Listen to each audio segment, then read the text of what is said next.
성탄절에 대한 말씀은 예수님 탄생 말씀은 성경 전체에 있습니다.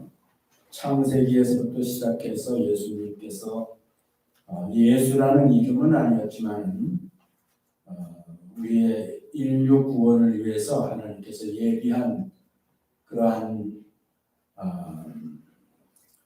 자녀, 그러니까 하나님의 아들이 이 땅에 오실 것에 대한 예언은 성경 곳곳에 어느 성경에도 빠진 데가 없어요. 다 보면 찾아보면 이런 모양 저런 모양으로 다 기록이 되어 있습니다.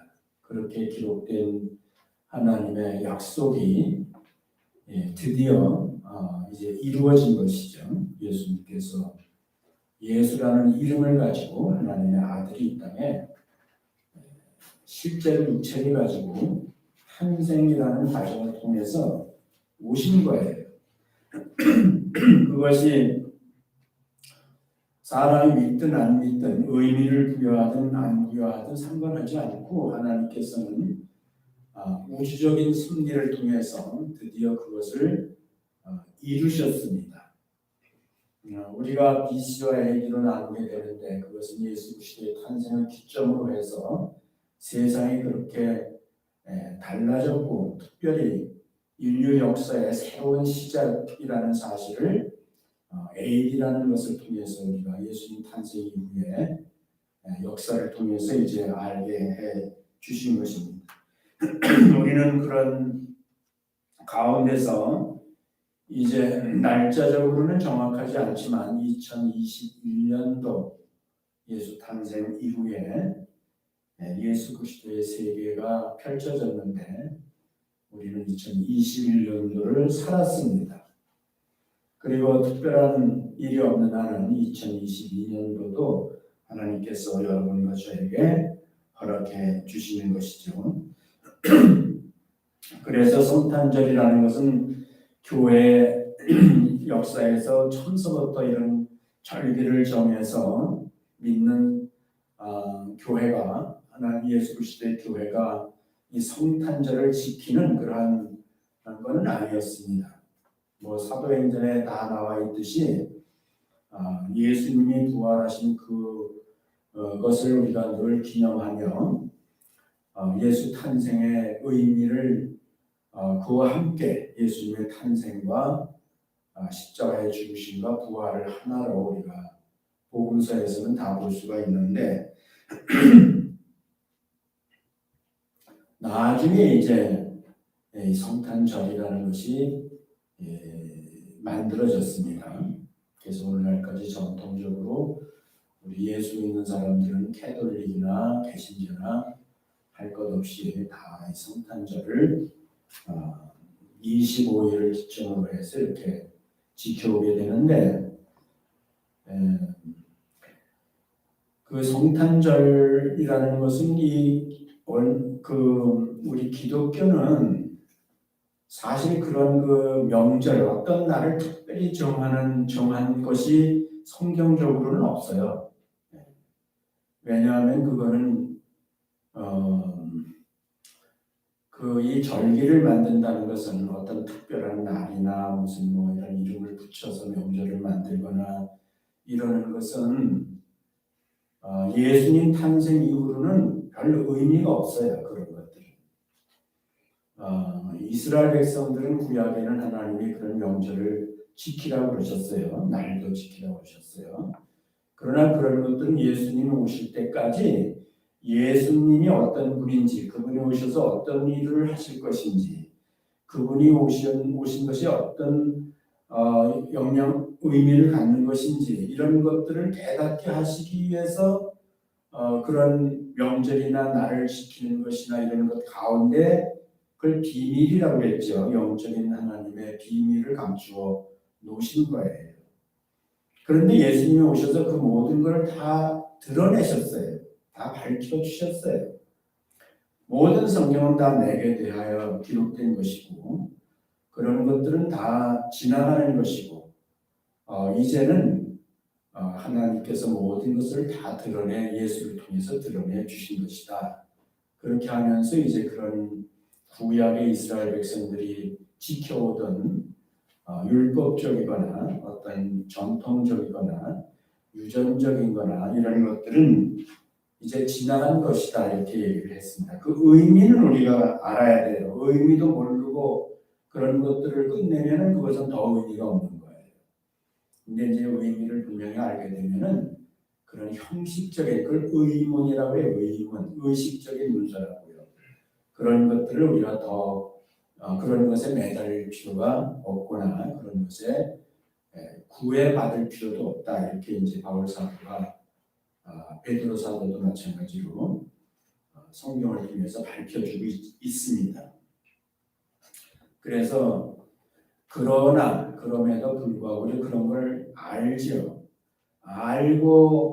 알고 덕이라는 것을 위해서 우리가 로마서 공부한 대로 믿음이 약한 자, 아직 잘 모르는 자들에게 올무가 되지 않게 하기 위해서 그렇게 할 필요가 없지만은 그들이 아직 그러한 자유함에 이르지 못한 것을 알기 때문에 실족되지 않게 하기 위해서 내가 할 필요가 없음에도 불구하고 그런 것들을 지켜주는 것은 그거는 덕스러운 거라고 했어요. 그건 아름다운 거라고 했어요. 그래서 여러분과 제가 이렇게 성탄절을 매년 의미를 가지고 지키고 있지만은 이런 것은 지키지 않으면은 무슨 구약의 이스라엘 백성들이 명절을 지키지 않는 것 같은 그러한 하나님의 심판이나 어떤 불이익을 당하는 것은 아니라는 거예요. 그러나 우리가 덕스럽게 그런 자유함을 가지고 있지만은 우리가 그런 의미를 알고 그 자유함 가운데 우리가 이렇게 성탄절을 또 서로 지켜나가는 것은 아름다운 거예요. 그래서 우리는 주님 보시기에 아름다운 주님의 자녀들로서 이런 것들을 우리가 지키는 거죠. 그런 자유함을 가지고 성탄절을 여러분들이 또 맞이하시기를 바라는 겁니다.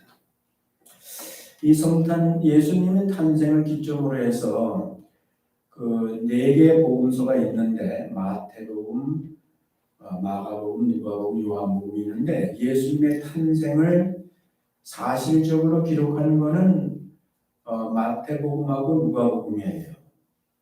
마가복음은 기록이 없어요. 그 다음에 요한복음도 예수님의 탄생의 사건적 사실을 기록하진 않아요. 그래서 이 두 복음서 마태복음, 누가복음에 예수님의 탄생과 관계된 그 당시의 사건들을 기록하고 있습니다.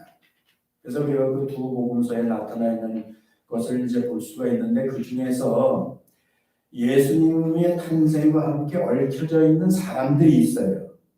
오늘 읽은 본문에 보면 목자들이죠. 목자들. 베들레헴에서 양을 돌보던 그 목자들이 예수님의 탄생과 얽혀 있는 사람들이에요. 그 다음에 이제 누가복음 2장에서 우리가 보진 않았지만 1절부터는 7절까지는 그 아구스토, 그러니까 로마 초대 황제 가이사 아구스토의 천하는 다 보적하라 하는 그 내용이 나오는데 그 당시에 천하를 통일한 그 당시 천하죠. 그 당시 천하를 통일한 로마의 황제 아구스토가 예수 탄생과 얽혀 있어요. 그리고 이제 마태복음으로 가면은 마태복음 2장에서 예수 탄생과 얽혀 있는 사람이 있어요. 누구죠? 헤롯도 있어요. 근데 거기 주인공은 사실 누구예요? 거기에 예수님의 탄생과 얽혀 있는 사람들. 성탄절에 빠지지 않고 등장하는 인물들. 동방박사죠. 동방박사들이 그 예수님의 탄생과 얽혀져 있어요. 부수적으로 헤롯도 있고 이렇지만은 보면은 이 두 복음서에 나타나 있는 내용 가운데서 예수 탄생과 얽혀 있는 인물들을 따지고 보면은 이 세 종류의 사람들이 있습니다. 근데 그거를 우리가 하나하나를 가지고 물론 뭐 성탄 예배의 메시지를 전할 수 있는데 오늘은 제가 그 세 예수님 탄생을 얽혀 있는 이 세 인물들이 주는 예수 탄생에 있어서 주는 의미가 뭔가 하는 것들을 한번 살펴보려고 준비를 했어요. 먼저는 이제 목자들인데요. 그 목자들은 양을 치는 사람들이라 했습니다. 근데 그 장소가 어디라고요? 베들레헴이에요. 베들레헴은 예루살렘에서부터 한 10km 정도 떨어져 있는 남쪽으로 떨어져 있는 지역이거든요. 남서쪽으로. 근데 거기는 옛날부터요 양 치는 걸로 유명한 지역이에요. 양을 키우는 동네에 사실은. 베들레헴이라는 여러 번 들어보셨죠? 그 뜻은 뭐라고요? 떡집이라는 뜻이에요. 그거는. 그렇지만 그 지역에서 양을 치게 되는데요. 여러분 다윗이 있잖아요. 다윗. 그 다윗은 예수님의 탄생과 깊은 관계가 있어요. 왜냐하면 하나님께서 다윗을 통해서 내 후손에게서 메시아가 나올 것에 대해서 그 약속을 해주셨기 때문에 이 다윗은 예수님과의 관계에서 매우 중요한 인물이에요. 근데 여러분들이 사무엘 하를 보면은 처음에 다윗이 등장을 할 때 뭐 하는 사람으로 등장해요? 다윗이 어디 살았어요? 두말할 것도 없이 베들레헴에 살았어요. 이새가 그 아버지 이새가 베들레헴에 살고 있었습니다. 그래서 물론 그 뿌리를 추적해 가면은 그 나오미, 보아스 이런 사람들이 이제 그 예루살렘 출신 사람들이고 그 후손으로서 이제 다윗이 거기서 태어나서 거기서 이제 자랐지요. 그 자랄 때에 7 형제가 있었는데 말째로서 그는 양을 돌보는 그러한 소년이었습니다. 그래서 사실은 이 목자들, 양을 돌보는 목자들에게 천사가 와서 예수 탄생의 고지를 하는데 그것은 예수님이 바로 다윗의 후손으로 오신 분이시고 또 그 다윗의 동네에서 다윗이 태어난 동네에서 예수님도 태어날 것에 대한 그런 유대인들의 믿음, 유대인들이 이제 그런 내용들을 알고 있었죠. 그래서 그런 것들이 실제로 이루어졌다는 사실을 확인하는 것이 굉장히 중요한 거예요. 그러니까 예수님에 대한 내용에 있어서 우리가 큰 관점이 어디에 있어야 되냐면 구약 성경을 통해서 하나님께서 예수님에 대해서 증거하신 것들, 예언하신 거라고 예언하신 거. 예언한 대로 예수님께서 바로 그 주인공이시라는 사실을 믿게 하시기 위해서 예언과 성취를 하신 거예요. 그게 큰 관점이 되어야 돼요, 우리는. 왜냐하면 예수가 정말 하나님이 약속해서 보내신 인류 구원을 위한 유일하신 메시아라는 사실을 사람들이 믿어야 되는데요. 믿음이라는 것은요, 그냥 믿어지는 게 아니에요. 거기에 증거가 있어야 돼요, 증거. 믿을 수밖에 없는, 믿어지는 그런 증거가 있어야 된단 말이에요. 그 증거가 바로 예수님의 예언과 하나님이 예수님에 대해서 예언하신 것과 성취하신 거예요. 그러니까 베들레헴에 이 양을 치는 목자들에게 예수 탄생의 기쁜 소식을 먼저 천사들이 고지한 것은 약속대로 다윗의 후손으로 오실 분이 바로 예수님이기 때문에 거기서 예수가 탄생했다는 사실을 성경에 남겨놓은 거예요. 오늘날 우리들에게도 그것이 믿음이 되게 하기 위해서 그 예수님을 확실하게 메시아로 믿게 하기 위한 굉장히 중요한 하나의 증거가 되는 거다 이 말이죠.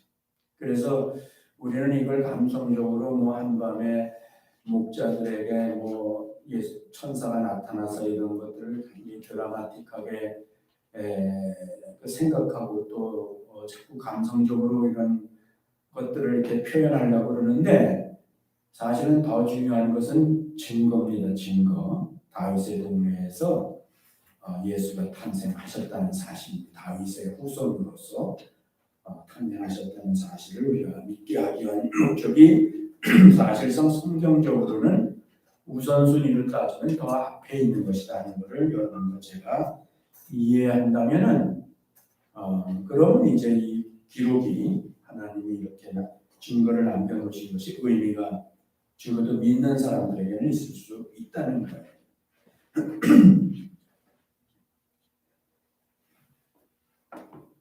그리고 이제 뭐 여러 얘기를 할 수가 있는데요. 사실은 뭐 몇 번 성탄절 때 제가 얘기를 했어요. 그 베들레헴에서 치는 양들은 한 10km 떨어져 있단 말이에요. 10km는 비교적 가까운 거리예요. 그렇기 때문에 베들레헴에서 양을 키우는데 그 양들은 주로 무엇에 쓰기 위해서 키우냐 하면은 그거는 6월절 어린 양으로 키우는 거예요. 그래서 6월절만 되면 양을 잡잖아요, 유대인들이. 그래서 예수님 당시에는 그 6월절 명절을 지키러 찾아오는 그 만국에 흩어져 있는 유대인들의 수가 약 한 200만 명 정도 됐어요. 200만 명이면 작은 수가 아니죠. 조세푸스의 기록에 나와 있으니까 그거는 뭐 그 당시 살던 사람이 기록을 했으니까는 그거는 틀림없을 거예요. 그래서 변수가 있을 때는 150만 명에서 약 200만 명의 순례객들이 6월절 명절을 지키기 위해서 저들이 예루살렘에 군집하였다. 그렇게 이제 돼 있단 말이에요. 무슨 얘기를 하고 싶으냐면은 그 사람들이 다 6월절 명절을 지키는 형식이 뭐냐면요. 양을 잡아야 돼요. 양의 피를 갖다가 가지고 제사를 지내는 거란 말이에요. 그런데 그 많은 사람이 다 양을 잡을 수는 없잖아요. 그래서 예수님 당시에는 10인이 한 마리로 정했어요. 10사람이 한 마리로 정했어요. 그러니까 10명이 한 마리 양을 가지고 제사를 지낸다 이렇게 생각하면 되는 거예요. 그러면 100만 명만 해도요 10만 마리가 필요한 거예요. 단기간 내에 6월절 단기간 내에 10만 마리의 양 이상이 필요한 거예요. 그러면 그 양을 단기간 내에 어디서 가져오겠어요? 예루살렘에서 동물을 못 키워요. 그러니까는 제일 가깝고 양을 키기에 그래도 적합한 지역이 베들레헴이라는 말이에요. 여러분들 지도가 있으나 돌아보면은 양들을 키우고 모아두어 만한 데가 다윗 때부터 거기가 이제 양을 키우는 지역이란 말이에요. 그러니까 예수님이 목자들과 얽혀서 6월절 어린 양으로 이 땅에 오셨다고 했단 말이에요. 예수님은 뭐 설명하지 않아도 다 성경에 써 있으니까 예수가 6월절 어린 양으로 이 땅에 오셨다고 했으니까 그러면 무슨 얘기야? 기쁜 소식 너희를 위하여 구주가 나셨으니라고 했는데 사실은 이제는 더 이상 그 6월절 어린 양을 키울 필요가 없는 거예요.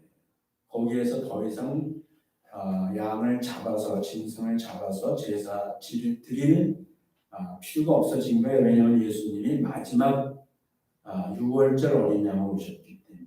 그 히브리서 저자가 이제 그래서 다시는 죄를 위해서 제사 드릴 필요가 없다. 다시는 이제 더 이상 이런 제사가 그 짐승을 가지고 제사 지낼 필요가 없다. 하는데 그 없다는 기점이 바로 예수 그리스도께서 이 땅에 오셔서 십자가에서 죽으심으로 끝난 거예요. 그러니까 이건 굉장히 커다란 의미가 있는 거죠. 목자들에게 베들레헴 벌판에서 그 양을 돌고 있는 목자들에게 천사가 나타나서 너희를 위하여 구주가 나셨다 하신 그 고지는 굉장히 큰 의미가 있는 거예요. 그렇게 해서 예수님은 사실은 그 다윗의 동네에서 다윗의 뒤를 이어서 이렇게 오셔서 예수님께서 이제 마지막 6월절 양으로서 제사 양으로서 오셨다는 의미를 우리가 이 목자와의 얽힌 얘기에서 찾아낼 수 있다 이렇게 볼 수가 있습니다. 그래서 지금은요 우리가 예수님의 그 마지막 제물의 의미를 확실히 깨달으면요 지금은 우리가 그런 제사 시대가 아니고 산제사 시대 그리고 지금은 짐승 제사 시대가 아니고 사람 제사 시대예요. 그러니까 사람 제사라는 것은 죽여서 드리는 게 아니고요. 예수 그리스도를 믿는 사람들이 로마서 12장에서 말한 대로 너의 몸을 하나님이 기뻐하시는 거룩한 산 제사로 드리라 해서 지금은 우리 자신들이 우리 자신 스스로가 하나님 앞에 드려지는 제물이 될 수 있어요. 예수 그리스도를 믿음으로 말미암아. 그래서 우리 오늘날은 그런 산 제사 시대에 우리가 살고 있다 하는 것을 이해한다면 예수 탄생과 함께 이 목자와 얽혀 있는 영적인 의미를 깨닫고 여러분들이 자유함을 가질 수 있고 여러분의 그 삶이 예수 믿고 사는 삶이 얼마나 큰 의미가 있나 그것이 하나님이 기뻐하시는 거룩한 산 제사가 될 수 있는 삶을 내가 산다 이거예요. 그래서 오늘날의 진정한 제사는 예배라고 그러는데 우리가 신약에서는 제사라는 말을 잘 안 쓰죠. 예배라는 말을 쓰는데 그 예배라는 것은 내가 예수 믿고 사는 그 삶이 예배예요. 우리가 지금 드리고 있는 예배는 이거는 공적 예배예요. 공적 예배고 혹은 형식적 예배라고 그러는 거예요. 그래서 이런 예배를 드리는 사람들은 누가 드리냐면은 삶으로 예배를 드리는 사람들이 모여서 우리는 지체로 예배를 또 드릴 때 그 의미가 있는 거예요. 그래서 여러분들이 산 제사와 산 예배를 드리지 않는 사람들이 공적인 예배만 참석한다고 해서 그 예배가 하나님이 기뻐하시는 예배가 될 수가 없어요. 그리고 두 번째는 이제 그 동방박사 얘기를 해야 되는데 동방박사 얘기는 많은 사연을 가지고 있어요. 그렇지만은 이 동방박사들이 예수님을 의미하는 그 유대인의 왕이라고 그랬는데 유대인의 왕으로 의미를 부여할 수 있는 별을 따라왔다 했습니다. 별을 따라서 동방에서 왔는데 이건 아직까지도 어디다 딱 말을 못해요.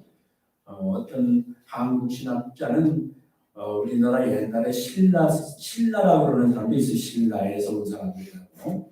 거기 첨성대가 있기 때문에 거기서 그때부터 별을 연구하다가 그래서 따라서 이제 베들레헴까지 왔다, 이스라엘까지 왔다 이렇게 얘기하는 사람도 있고 그런 대로 그럴듯한 근거를 또 제시합니다. 왜냐하면 동방박사들이 보면은 별을 따라 왔다고 그랬는데 헤롯이 놀래가지고 그 당시 유대왕이 헤롯이었는데 놀래가지고 자세히 물어봤다 그랬어요. 언제부터 별이 그럼 나타났냐 그랬더니 얘기를 해. 거기 동방박사에 말 안 해줬지만 거기 보면 자세히 알아봤다 그러니까 대답을 해줬겠죠. 나중에 이제 헤롯이 베들레헴에서 태어난 아이들 베들레헴만은 아니에요. 베들레헴 근경 지경이라고 했으니까 베들레헴을 중심으로 해서 반경 얼마인지 확실히 모르지만 거기 주변에 있는 마을들을 다 색출해가지고 두 살 아래 아이를 다 죽였어요. 이거는 그 성경에만 써 있는 게 아니라 그 역사에 써 있어요. 그렇기 때문에 그 실제적인 사건이에요. 그리고 이것은 또 예언되어 있는 일이었어요. 그런데 두 살 아래를 죽였다는 건 뭐예요? 이 헤롯이 박사들한테 자세히 알아보는 후에 그렇게 한 일이니까는 그건 뭐예요? 그 동방 박사들은 사실은 2년이나 1년 반 정도 넉넉하게 이제 잡았다면 1년 반이겠죠. 1년 반 전에 이미 그 별을 보고 별을 따라 온 것이 되는 거예요. 그래서 이제 동방 박사들은 별을 따라왔는데 그 긴 기간 동안 왔으니까 1년 반 이상 왔으니까 그러면은 1년 반 동안 여행으로 올 수 있는 거리는 충분히 신라가 된다는 거예요. 그래서 신라에서 왔다. 우리 조상이라는 거예요. 그러면서 또 유대인들이 잡혀서 흩어질 때 거기까지 이제 유대인들 중에 거기까지 간 사람들이 있다 이렇게 또 하는 게 있는데 그건 확인할 길은 없어요. 그렇지만은 다른 문헌들을 보면은 주로 이제 페르시아 지역에 다니엘이 포로로 잡혀가 있던 바벨론 때 잡혀가서 페르시아 때까지 있었는데 그 바벨론 시대에도 보면 점성술이 나와요. 점성. 하늘을 연구하는 사람, 별들을 연구하는 사람을 박사라고 했어요. 그래서 그걸 나오는 걸 보면은 성경적인 그런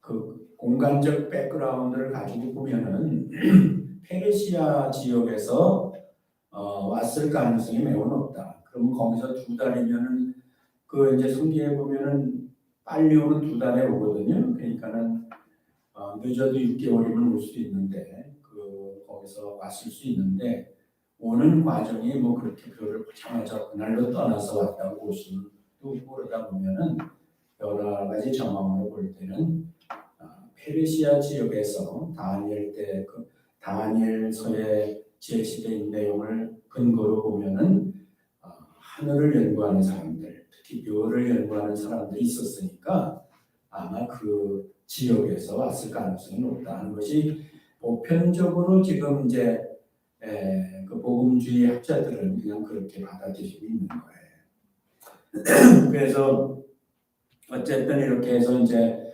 동방에 사람들이 와서 근데 그것은 의심할 여지가 없어요. 그 당시 시대로는 이 사건 외에도 별을 가지고 우리 점친다고 그러지만 별을 가지고 예언하는 것이 많이 있었어요. 그리고 별을 가지고 예언하는 것 중에 많은 부분들이 그 예언대로 이루어진 것들이 많이 있었어요. 그렇기 때문에 헤롯 왕이 그 동방 박사들이 별을 따라 왔다 했을 때 그것은 그 시대로서는 믿을 만한 거예요. 그 시대 사람들로서는. 그리고 하나님은 항상 그 시대에 맞게 역사하셔요. 그러니까 뭐 지금은 우리가 초과학 시대에 살고 있으니까 뭐 그런 것들은 다 무슨 신화같이 할 수 있어요. 그렇지만 그렇게 보면 안 돼. 예수 믿는 사람들은요. 하나님은 그 시대 사람들에게 맞게 그 시대 사람들이 이해할 수 있는 범위 내에서 하나님은 전능하신 분이고 초자연적인 분이기 때문에 얼마든지 그렇게 하실 수 있는 거예요. 그러니까 우리 시대나 내 관점에서 과거의 성경에 기록되어 있는 사실들에 대해서 우리가 그걸 가지고 지금 우리 기준으로 판단해서 기다 아니다 이렇게 하는 것은 아주 위험한 거예요. 만약에 이런 인류 역사가 더 길게 가서 앞으로 뭐 500년, 1000년 후에 가면 지금 우리가 과학적으로 얘기하는 것이 다 그 사람들한테 미신이 될 수도 있어요. 그렇기 때문에 성경은 진리이기 때문에 우리가 그 시대에는 하나님께서 그렇게 역사를 하셨구나 하고 겸손히 받아들이는 것이 옳은 것이지 그것이 하나님을 인정하는 것이지 그거를 내 상식이나 관점이나 우리 시대의 어떤 기준을 가지고 뭐 기단이다 하는 것은 굉장히 교만한 것이고 그거는 역사를 모르는 거예요. 하나님을 모르는 사람들의 모습이 항상 그렇게 나타나게 되어 있는 거예요. 어쨌든 그렇게 해서 동방 박사들이 이제 예수 탄생을 알고 근데 예수 탄생을 뭐라 하냐면은 유대인의 왕이라고 그랬어요. 유대인의 왕. 그 마태복음에 기록되어 있다고 했죠. 마태복음은 예수님을 뭘로 드러내냐면 유대인의 왕으로 드러내는 거예요. 그래서 처음부터 예수 탄생 때부터 예수님은 누구라고요? 유대인의 왕으로 오셨다. 그렇게 해서 이제 동방 박사들에 의해서 당시는 이게 오늘날로 말하면 과학이에요. 이 사람들이 별을 따라서 왔다는 것은 과학이라고. 그렇기 때문에 그런 확실한 증거를 가지고 자연계의 확실한 증거를 가지고 예수님이 탄생을 하셨는데 그 예수님은 어떤 존재냐면은 그들에 의해서 유대인의 왕으로 인정된 거예요. 예수님의 왕으로 드러나게 된 겁니다. 그래서 예수님은 유대인의 왕으로 오셨다는 것을 누가 증거했냐면은 동방 박사들, 동방의 과학자들이 그것을 증거한 거예요. 이게 얼마나 확실하길래 아니 그 아무리 왕이라도 그렇지 아무것도 모르는 2살 안의 아이를 몇 명이라고 써 있진 않지만은 다 학살을 했단 말이에요. 다 죽였단 말이에요. 이게 이 헤롯이 사건에 헤롯이 죽거든요. 헤롯 대왕이. 그러니까는 이게 이거 그냥 뭐 믿을 뭐 긴가민가 하면은 그렇게까지 하겠어요? 아무리 자기가 왕이라고 해도 그런 끔찍한 일을 하겠냐고요. 그러니까 이걸 확실히 믿었다는 거예요. 뭘 믿었다는 거예요? 유대인의 왕이 탄생했다는 걸 믿었다는 거예요. 그럼에도 불구하고 헤롯은 자기가 왕권이 흔들릴 수 있다고 생각했기 때문에 그런 만행을 저질렀던 거예요. 그래서 인간은 옳고 그름이 중요하지 않아요. 자기 목적이 중요해요. 죄인들은요, 죄인의 특징이 뭔지 아세요? 옳고 그름을 따라서 행하는 것이 아니에요. 자기 목적을 따라서 행하는데 그 목적은 자기 유익이에요. 근데 사실상 결과는 자기 유익이 아니에요. 그거는. 여기에 보면은 우리가 그냥 스쳐 지나갈 수 있는 얘기가 있는데 그게 뭐냐면요. 헤롯이요. 동방 박사들이 와서 그러니까는 깜짝 놀랐어요. 그래서 헤롯은 성경에 무식해요. 그 사람 원래 에돔 사람, 에돔 피가 있는 사람이거든요. 그래서 누굴 불렀어요? 혹시 알아요? 헤롯이 누굴 불렀어요? 대제사장들, 복수예요. 대제사장들과 또 백성의 서기관, 서기관이 뭐 하는 사람들이에요? 백성들한테 성경을 가르치는 사람이죠. 성경 연구하는 사람이에요. 그러니까 알만한 유대 땅에서 알만한 사람을 다 부른 거예요. 학자들을 다 부른 거예요. 불러가지고 서기관도 부르고 대사들도 불러가지고 물어본 거예요. 그 메시아가 지금 동방 박사들이 말하는 그 왕이 어디서 난다고 그랬느냐? 성경에. 성경 공부한 거예요 지금. 어디서 난다고 그랬느냐? 대답했어요. 어디서 난다고? 네, 구약 성경을 다 들어 근거를 제시했어요.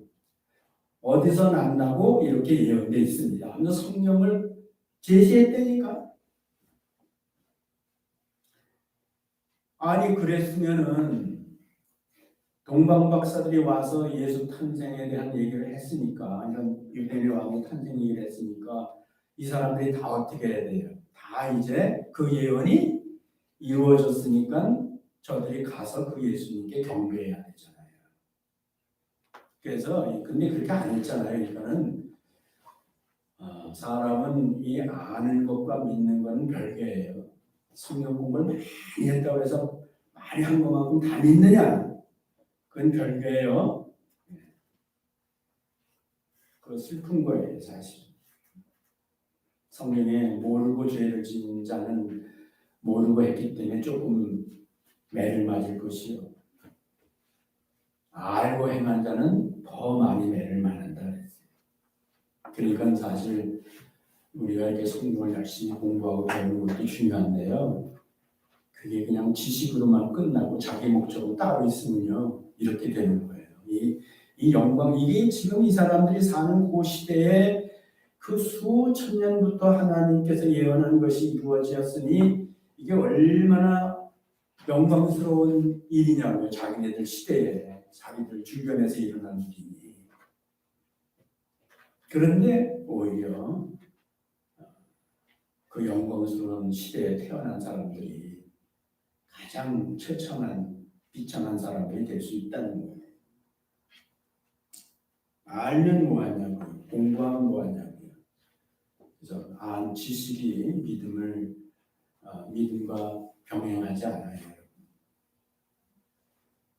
또 믿음은 뭐 여기서 보태서 얘기하면 믿음은 또 소망과 별개로 될 수 있어요. 믿긴 믿는데 진짜 소망을 안 갖는 사람이 있어요. 그래서 우리는 그런 목적으로 그런 사람으로 성경을 공부하고 믿음을 갖는 사람이 되면 안 돼. 올바른 지식은 올바른 믿음을 가져야 되고 올바른 믿음은 올바른 소망을 가져야 되는 거예요. 소망이 있어요, 여러분들? 우리의 소망이 뭐예요? 오늘 우리의 소망이 뭐예요? 그 모든 지식과 믿음을 통해서 우리가 갖는 소망이 뭐예요?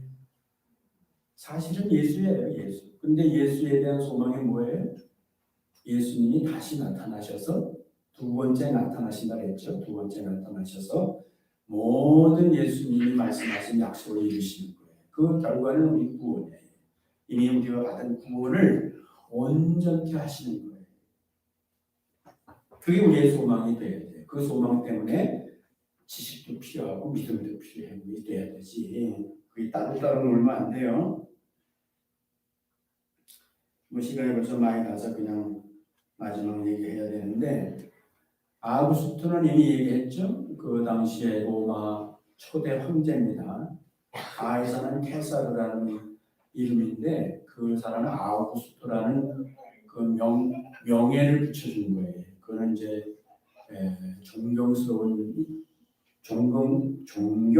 존재라는 의미를 갖고 있는 거예요. 그래서 가이사 아우구스토 하면은 그것은 이제 로마 황제로서 온 세상의 존경을 받는 자다, 이렇게 얘기를 할 수가 있는 거예요. 물론 존경하는 거 안 하는 건 별도예요. 근데 그런 이름을 붙여놓은 거예요.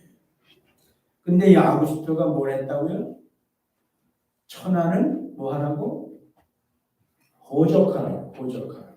이제 새로운 세상이 아우구스토 케사르의 시대가 열렸다는 거예요. 세계는. 그렇기 때문에 다 등록을 해야 돼. 누구 이름, 누구 치하에 등록을 하느냐면은 가이사 아우구스토 아래 등록을 해야 되는 거예요.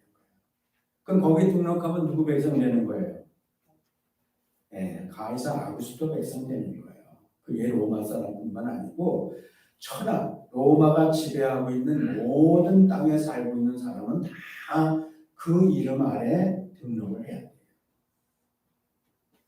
이게 의미가 있죠.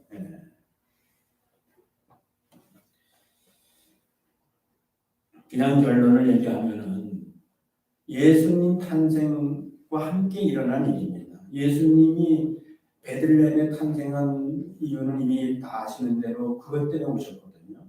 그래서 자기 고향에서 등록을 해야 되기 때문에, 그래서 이제 예수님의 육신의 부모 요셉이 베들레헴 출신이란 말이에요. 그래가지고 거기 와서 다윗의 동네 출신이란 말이에요. 그래서 거기 와서 이제 등록을 해야 되는 바람에, 그거는 뭐 정해 그 시리아 구레냐 총독 때라고 그랬으니까 이건 역사에 나오는 거예요. 그 주전 4년이에요. 예수님 탄생이 이제 주전 4년, 다시 말해서 AD 4년, BC 4년이에요. 그렇기 때문에 그때에 기록이 되어 있습니다. 시리아 총독 구레뇨에 의하여 그 지역 사람들이 다 자기 고향에 가서 주민등록을 새로 했다는 내용은 성경 외에도 기록이 되어 있으니까 그거는 뭐 누구도 거기에 대해서 이의를 제기할 수가 없는 거예요. 그래서 예수님이 그곳에 와서 이제 탄생을 하신 거예요. 그런데 그것은 아우구스토가 아니고 예수님은 유대인의 왕일 뿐만 아니라 온 세상의 왕이시라고요. 그래서 우리가 사실은 예수 탄생의 의미를 가질 때에 아우구스토가 아니라 우리는 예수 그리스도 아래 우리의 이름이 등록이 되어야 되는 거예요. 온 천하에. 온 천하는 오늘날 예수 그리스도 이름 아래 우리가 등록을 해야 돼요. 이 등록의 중요성을 사실은 그 예수 탄생 때 온 천하가 아우구스토에 등록하듯이 등록의 사건이 일어났는데, 영적으로 깨닫고 보니까 예수가 누구라는 걸 깨달았죠. 나중에 사람들이. 그건 아우구스토 같은 사람은 아무것도 아니죠. 진짜 온 천하의 주인은 예수 그리스도다 하는 사실을 알게 되면은 우리가 분명히 누구 이름 아래 등록을 해야 되냐면은 예수 그리스도 아래 이름이 등록되는 거예요. 그래서 성경에 보면은 우리 이름이 어디에 기록된다 했어요. 예수를 구주로 인정하고 받아들인 사람의 이름이 하늘에 기록된다 그랬죠. 그 생명책이라고 그래요. 하늘의 생명책에 기록됐다 했어요. 바울 사도는 그 빌립보에서 예수 믿은 여자들의 이름을 대가면서 그렇게 얘기했잖아요. 저들의 이름이 생명책에 있느니라. 예수 그리스도 안에 등록되어 있느니라. 그리고 요한계시록 20장에 가면은 거기 보면은 생명책에 기록되지 못한 자는 불못에 가더라. 그렇게 이제 결론을 내리는 거죠.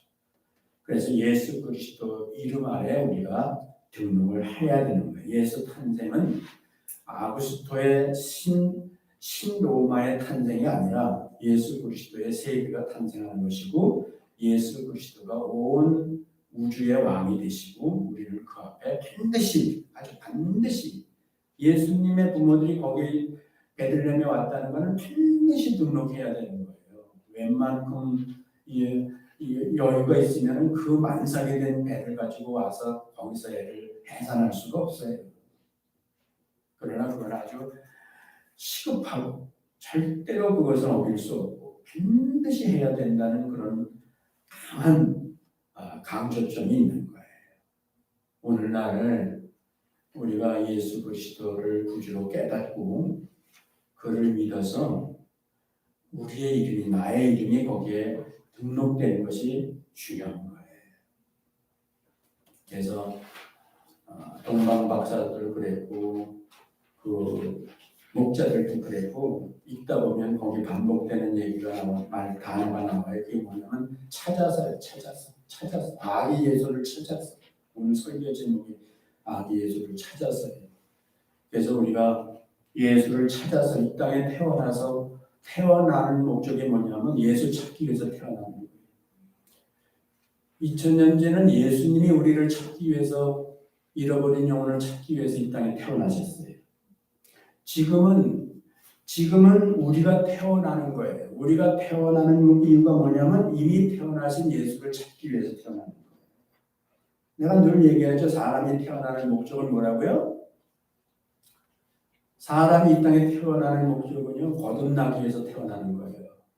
왜냐하면 거듭나려면 태어나지 않으면 거듭나지 못해요. 태어난 사람은 born again 한단 말이에요. 어겐이 된단 말이에요. 그래서 지금은 우리가 예수 찾기 위해서 땅에 태어나는 거예요. 그리고 반드시 찾아야 돼요. 반드시 찾아서 그 앞에 경배하고, 그리고 그를 구주로 받아들였어요. 우리의 죄를 위해서 다시는 내가 애를 쓸 필요가 없고, 모든 죄를 사함받고 예수 믿어서 우리의 이름이 하늘의 생명책에 기록이 되면은 인생 끝이에요. 우리는 이 땅에 태어난 목적이 이루어진 거예요. 그리고 영원히 그리스도의 세계에 그리스도의 백성이 되었어. 아구스토는 등록시키는 목적은 딱 정해져 있어요. 그것은 군사 모집하는 거 하고요. 또 하나는 세금 내는 거예요. 착취하는 거예요. 자기를 위해서 목숨을 버리게 하고, 그 다음에 이 세상에 살아있는 동안에 열심히 일해서 세금 내게 하는 거예요. 착취예요. 예수 그리스도는 우리의 마음은 거꾸로 하셨어요. 당신이 말구에 태어나셔서 십자가까지 가셨어요. 말구에 태어나셔서 십자가에서 그 생애를 끝냈는데, 그는 총체적으로 다 여러분과 저를 구원하시기 위해서 당신은 아낌없이 우리에게 그 보좌를 내려놓으시고 오셔서 우리에게 모든 것을 다 내어주신 분이에요. 아구스토하고는 비교할 수가 없어요. 누구 백성이 되겠어요? 여러분은 누구 백성이 되고 싶어요? 아구스토 백성이 되고 싶어요? 아니면 예수 그리스도의 백성이 되고 싶어요? 다 여러분들은 예수 그리스도의 백성이 된 사람들이지. 그래서 우리가 그러한 예수 탄생과 관계돼서 얽혀 있는 이 사람들과 그 내용들을 살펴보면은 무엇을 의미하는지를 밝히 알았으니까 여러분들이 정말 예수 그리스도를 나의 참 구주로 영접하시고 그 안에서 우리가 그분께 경배하고, 우리가 모량과 항공과 보배함을 열어서 드렸다 그랬는데, 모량을 드렸다 그랬는데, 유향을 드렸다 그랬는데, 우리는 우리 몸을 드리는 거예요. 여러분이 몸이라는 건 뭐예요? 여러분의 삶을 드리는 거예요. 무엇을 하든지 주님의 영광과 이름을 위해서 하면 그게 다 주님이 받으시는 황금과 모략과 유황이 되는 거예요. 기도하겠습니다. 은혜로우신 아버지 하나님 감사합니다. 저희들이 이 성탄절 주님 탄생과 관계돼서 성경에 기록되어 있는 많은 내용 가운데서 이 세 부류의 사람들을 살펴보면서 그것이 영적으로 오늘날 우리에게 무슨 의미를 주는 것인지를 살펴보았습니다. 중요한 것은 우리가 이제 예수 그리스도 안에서 우리의 이름이 등록된 것이 참 중요한데 저희들이 참으로 예수 그리스도를 구주로 믿어서 거듭날 때, 태어날 때 우리 이름이 거기에 등록되는 줄로 믿습니다. 사랑하는 성도들이 이번 크리스마스를 지낼 때 항상 그것을 생각하게 도와주시고 내 이름이 하늘에 있는 것으로 기뻐할 수 있는 성도들 되게 해주시기를 간절히 바라며 예수님의 이름으로 기도드렸습니다. 아멘.